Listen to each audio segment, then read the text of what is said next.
that we're having that's also in celebration of our 10-year anniversary of providing a vast array of services to youth and young adults here within the South Los Angeles and South Bay region. Right now, where we are is at our what we call our Adams Foster Hope location. Here we provide a variety of services to support young people who are experiencing homelessness, as well as those who are not.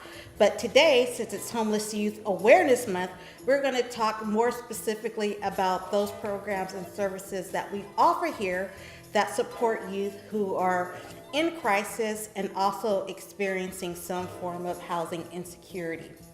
So our West Adams location, of course, is located here in West Adams on the corner of 10th and Adams. We serve the following communities within South LA, primarily being the northwest region of South LA, as well as the southwest region of South LA. So the youth who come to us for services or come through our doors are young people that come from communities such as Leimert Park, the Crenshaw-Slauson area, Broadway, Manchester, USC Exposition, of course, West Adams, and also as far north as Washington Boulevard and some areas of the Mid-City. So we also have youth that come from the western area of what's considered the southern region of South LA. And those young people either come from communities along Obama Boulevard, off La Brea Boulevard, are familiar with Gilliam Park. And so pretty much our location is a place-based location that serves young people and their unique needs. What's been so fantastic and fabulous about our Adams location is that over 230 youth walk through our doors every year for a variety of services, and one of them being just being a sounding board and a listening ear. I mean, that's one of the things that I would say that we do very well here. And they come for other things, such as having an address. I mean, it's very important for young people who are currently unhoused or experiencing some form of housing insecurity to have an address where they can go to receive mail, as well as have a location where they could also pick up deliveries as well. And so in addition to the mail, we have Wi-Fi, we have computers, we have housing resources, we have education support.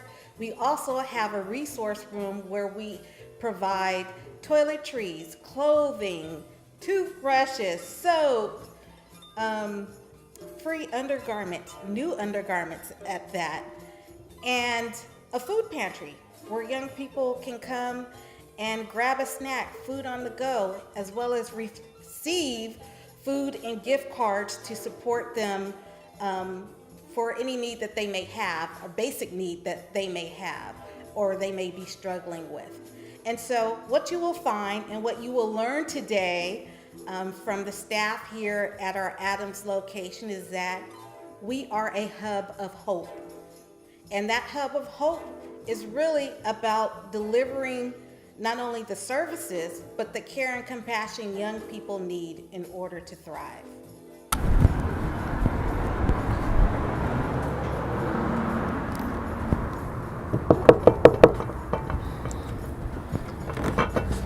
Hello. Hi, come on in. I'm here for the info session. Yes. Let me take your temperature. Awesome. Hi, my name is Savannah. I'm a student at West Los Angeles College. I've been working with Sanctuary Pope for officially 2 years now. My position here is admin support. So basically what I do is support the administration and grants management team by recording documents and inputting invoices.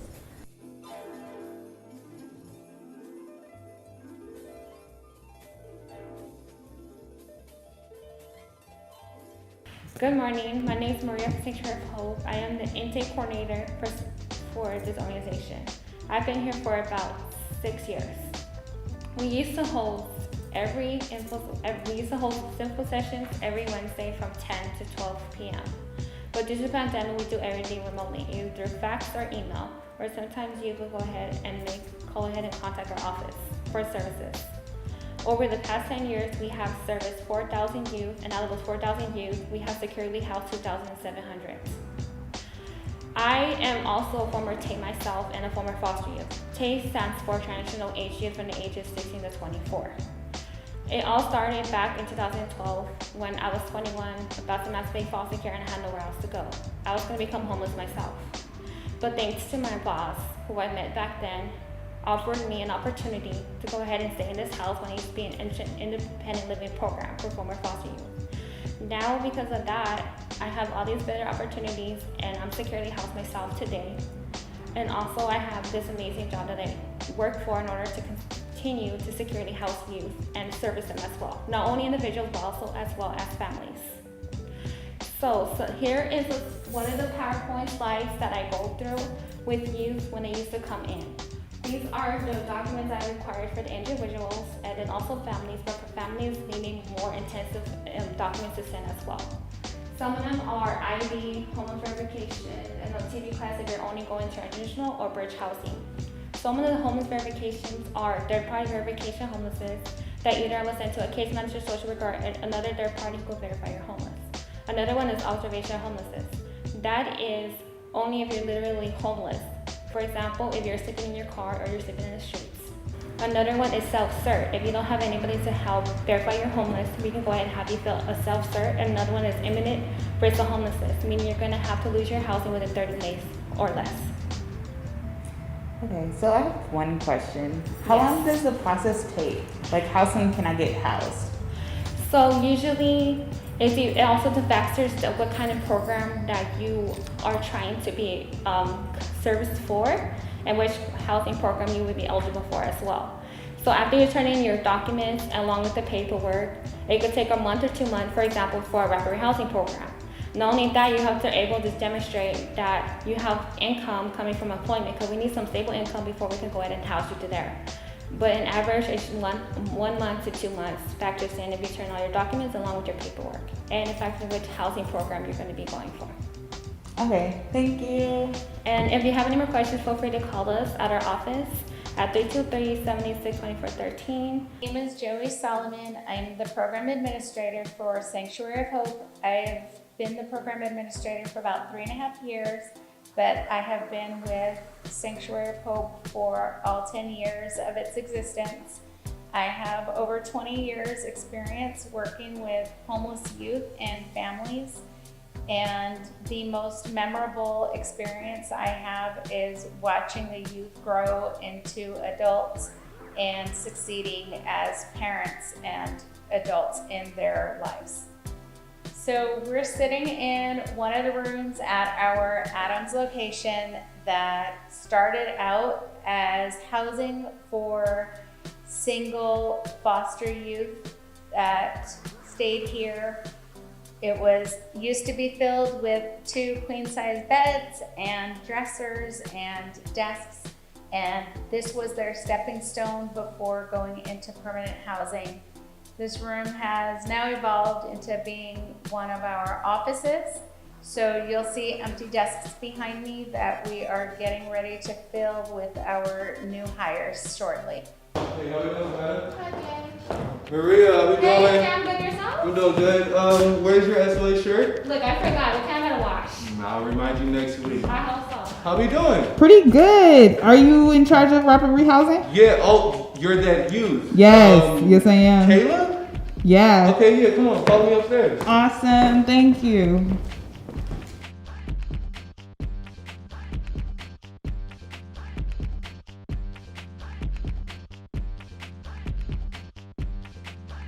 Thanks for coming upstairs. Like I mentioned downstairs, my name is Joffrey Stillman. I've been employed from Sanctuary Hope for about 9 months now. Within those 9 months, we experienced the COVID-19, but I still have 8 to 9 youth that's housed in our program. I do have a couple of questions for you right now. Are you currently employed? Yes I am. Okay, and are you working part-time or full-time? Full time. Okay, in about 35 to 40 hours? Yeah, about that. Okay, with answering those questions, I feel like you are a possible fit for our rapid rehousing program.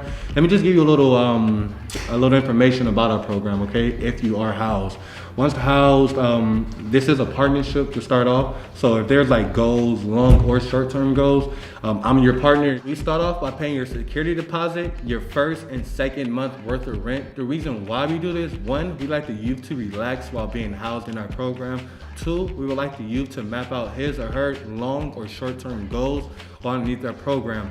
From day one, I will always tell the youth this is a partnership, and when you would like to work on something or better yourself, whether it be a GED, open up a savings account, or obtaining a car, I'm your guy. Do you have any other questions for me?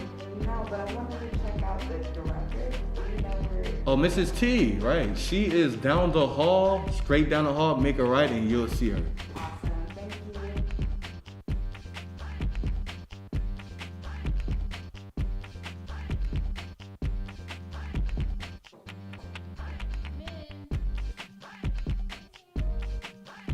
One of our youngest programs here at Adams is our Connect LA program. I mean, it's so unique because a lot of times as service providers, we get so used to like servicing the youth, you know, like just the youth.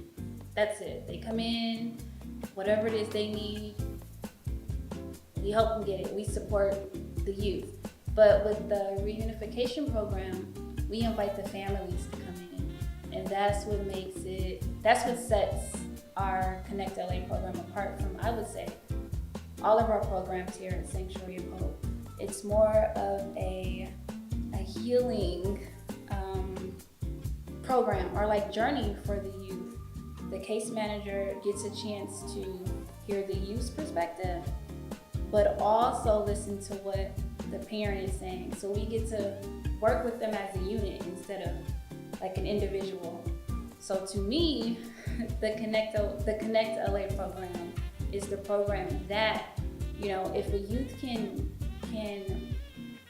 get their needs met from Connect LA, it's a more likelihood that they won't have to come in looking for housing, you know, because they get to stay with their family. And I think that's just amazing. It also offers the youth therapy as well, and I think we have the best therapist here at Sanctuary of Hope. You know, so it's just the program, the therapy, the reunification piece, the case management, the support services. To me, it's everything you need to reduce the amount of time a homeless youth is on the streets, or even just prevent the homeless youth from being homeless. That's the program. We also have our rapid rehousing program. That's more for our, I'll say our youth who are more sufficient. That program, it can work really well if the youth has, you know, income and they have support and they are just more, I would say just more equipped to live by themselves. They also have a case manager there who helps them with their life skills, who helps them budget, who increases their income. And actually, since our new case manager has come on the team, a lot of good things have been going on with rapid rehousing. A lot of our youth have increased their income. We have some who are going back to school. I mean, it's a really good program. To me, it's the college graduation program, because we have our bridge and we have our transitional housing. You know, that would be kind of like the training wheels, bridge and transitional housing. But once you enter you enroll in our rapid rehousing program, the training wheels are off. You're signing your lease, you know, you're paying a portion of your rent. Your case manager isn't living on, you know, your property. It's more free. So, I mean, that's a unique program too, because sometimes all the youth need is really like a chance. They just need some financial assistance, and that's what that program really is here for. The youth who just need like a little push. You're good. So Sienna, what is like the most motivating success story in SPA 6 for you? motivating. Let's see. Well, a lot of our success here at our Adams location, I would say, is because of our partnerships with other agencies. Recently, we've actually, with the help of another agency, we're able to house one of our youth, parenting youth, to permanent housing. So a lot of our success stories, a lot of our wins, we're not doing it alone. We have amazing partners, we have good rapport, and I think that's what it takes a village. It takes a village. November 30th, I'll be hosting Sanctuary of Hope's Woke Moments, live podcast, parenting, and unhoused. We're gonna be in for a big, big treat. Thank you so much, Tiana. I learned so much from you. I actually want to go check out downstairs. It smells so good. Yeah, I think that's my son downstairs. Your son works here? No, not my son. You know, my son, the life coach. Oh, awesome. Okay, I'm gonna go check him out and see what it's all about. Thank Okay. you. What you making? Yeah, got a little steak and potatoes, you know. Take some of those veggies, throw it on top, give it a little bit of life. Let it marinate for a few, you know. Yeah. But glad you came through. Like my name is My Son. I work as a life coach here for Sanctuary of Hope. I'm saying it's a close-knit community. I'm saying more like family for real. Like we service transitional age homeless youth. You know, and my department is called Family Reunification. I'm gonna spread this thing out real quick. But so family reunification is about like facilitating the bonds and strengthening the bonds between like family members and the youth that we serve. They go on different journeys, you know, and working with the 18 and 24 transitional age youth. You have what some would call like new adults, who though they have like adult frames, they're still processing like adult minds. And sometimes you'll have certain situations or traumas or a lack of peace that will occur that will cause the youth to want to leave away from home, especially if they're not necessarily like prepared for the adult world. And the pressure comes in when the idea that you have about yourself collides with your present situation. And in our position, myself and others, it's about being patient with them and allowing them to express and articulate themselves according to how they feel. So like one of the important skills that we have to employ is just seeking to understand. And that's something that's like universal for real, because like a lot of arguments wouldn't occur if people went into situations trying to seek to understand first and then trying to be understood. But in today's climate, what we deal with are families that, you know, with technology, trauma issues, poverty, and other exterior circumstances that will impact the bond. You have families that barely get together. And the average family spends about like 37 minutes a day or something like that together. You know, when you combine school and work and just like other obligations that we have to take care of. And sometimes the children or the youth don't always necessarily get what they need. And by the time we get to them, we're dealing with the aftermath. So we have like sometimes a lot to account for. So like as for myself, if you ever youth who made their way to Los Angeles and they left Houston, Texas, trying to see about another aspect of life, and they fall on a hard time, but they didn't necessarily leave in the best circumstance when it comes to the bonds that they have with their family. If they ever change their heart and decide that they want to return home, we help facilitate that bond. In the past, we've had I have to speak with the family, see what they require of the youth, speak with the youth, and somewhere in between both of their perspectives, you'll find the truth. You know, so it's about like seeking to understand and being patient within that process. Now, When it comes to family reunification, we've reunified over 20 plus families, and when it comes to other youth who have been in our program, we help to improve the bonds within their families by stabilizing themselves. Most youth around 18 to 24, just making their way to LA, they're not necessarily trying to go back just yet. You have those who do, we take care of that, but sometimes we have to take more of an unorthodox approach when it comes to just checking on them, bridging the gap.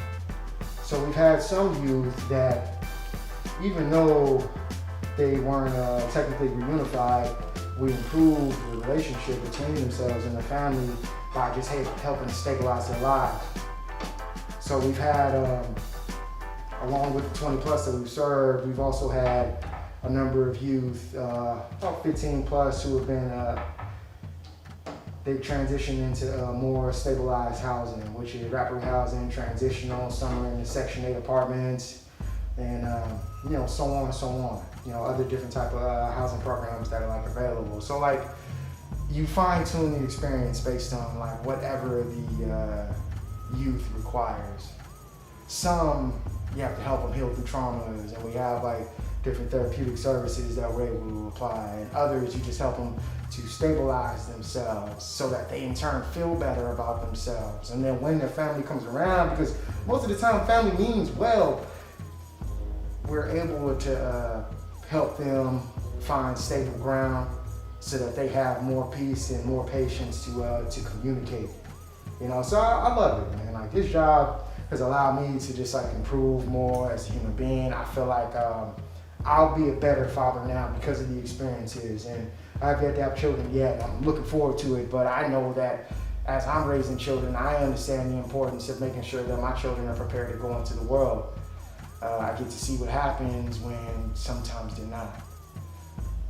So I'm grateful for this experience. I'm grateful for Sanctuary Hope, because you really got to care about it. I'm not here to knock anyone else's passion, but you got to have passion for this, and you got to have love for this, because otherwise sometimes gigs like these will burn you out. But I appreciate being able to support the neighborhood, help the youth find their way. And I didn't always envision myself here, but I'm grateful for every day.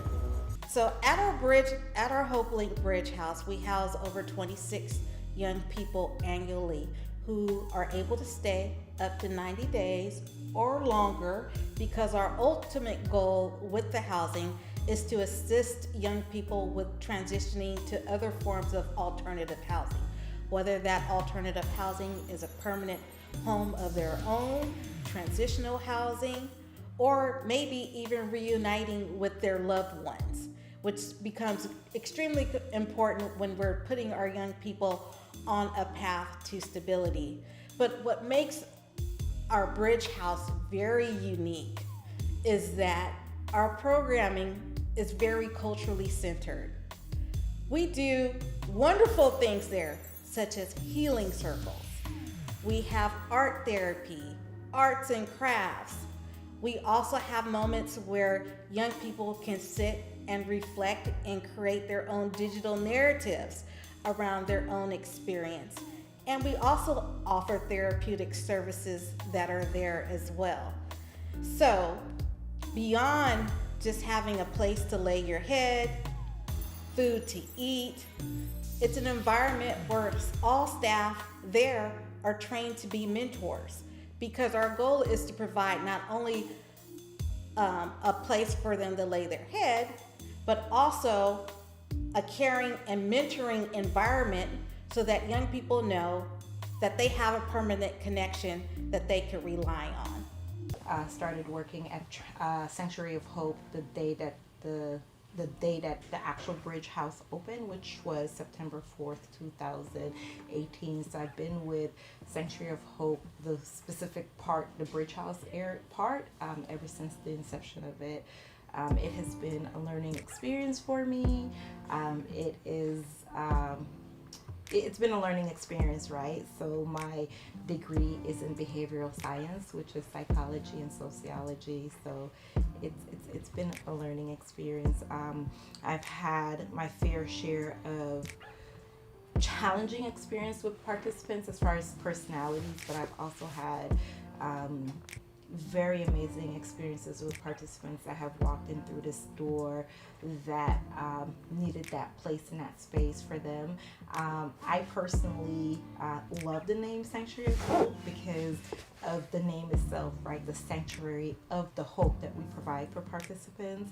I've had participants that have came here that absolutely love the name, just based on the safety and the sanctuary space that they feel here. So that's been a blessing. It's been good to be able to have participants again that come in on a completely blank slate, just flourish and thrive in ways that I'm like, whoa. And I've seen it with my own two eyes. So that's been a blessing. It's been one of my favorite things about the physical space of Bridge House is just a warm home setting that's here. I have a participant that recently shared with me his background story as to what led him to be homeless, but was so thankful and overjoyed to be in a space where he's like, this is my home. And he's so thankful that there is a space here that's provided for him. That makes him feel, in his words, very, very safe. So the name Sanctuary of Hope and the actual physical space here, it really, really fits, right? I've had an experience with a participant that was very taken aback by the way that us as staff here speak, meaning he was just like, well, I'm so used to being yelled at by other staffers from other shelters. So when I act up and I don't respond to you all's tone, I'm not used to it. And I had to let that participant know, no, this is really how we talk. We don't yell at participants. We legit treat our participants and our youth as who they are. Like, nobody wants to be homeless forever. And I just feel like it motivates me to be somebody good and important in life, just like yourselves. And I want to say thank you to Lula. What's his name? Andre. And what's your name? Kayla. And Kayla. Because you guys are beautiful souls, and I'm just so glad you guys upgraded me in the most positive and professional way ever. So our final destination, a part of our West Adams virtual open house, is our Hope Link transitional housing program, where we have 14 units of single apartments for young people who need a place to stay for up to 24 months. Our young people who are within our Hope Link transitional two-limb program are in school, are working, they're saving their money. One of the requirements of the program is that young people have to participate in a rent savings program in which 30% of their income goes directly into their rent savings escrow, and at the end of their stay, that money is returned to them so that they could use it towards moving into their own apartment or any other need that they may have. The average savings within our rent savings there at our Tulin location is about $2,000. Some young people do a little bit better because we've seen it as high as $5,000 of savings. But really that program, that transitional housing program, is really aimed towards helping young people get on their feet, complete their academic goals, increase their income. And when I say increase their income, that means that for some of our young people, they have gotten better jobs where they may have moved from minimum wage or a minimum living wage to wages up to, I would say, $21 an hour, whether they are in culinary, they are in tech. What's another interesting one? Or in transit. Transportation has been one of the growing areas where we've assisted young people with employment and increasing their income. A majority of the young people who are a part of our transitional housing program exit into permanent housing, which is the ultimate goal of our transitional housing program. And what's also very unique about the 14 units that we have is that we master lease our units with a wonderful landlord and in a building that's multi-generational. And so our youth get the full immersion experience of, one, having an apartment of their own, maintaining that apartment, but also working on building relationships and learning how to be good neighbors in the apartments that they reside in. And so you are going to learn a little bit more about our transitional housing program by watching a brief snippet. SOH has teamed up with property management company Ward Economics, who allows us to master lease 13 units for our participants. In fact, some of those participants who are currently there have transitioned from our bridge program. Since the opening of THP, we've now had a total of 6 individuals who has transitioned from transitional housing into permanent housing. The goal for staff is to simply keep participants in a forward motion. I hope you all enjoyed this presentation, but more so I hope that you feel inspired to want to join into this fight to end homelessness. Join Sanctuary of Hope and all the many different agencies across Los Angeles County. For more information, you can go to www.thesoh.org. There you can find out how you can become a part of the solution, how you can become a part of something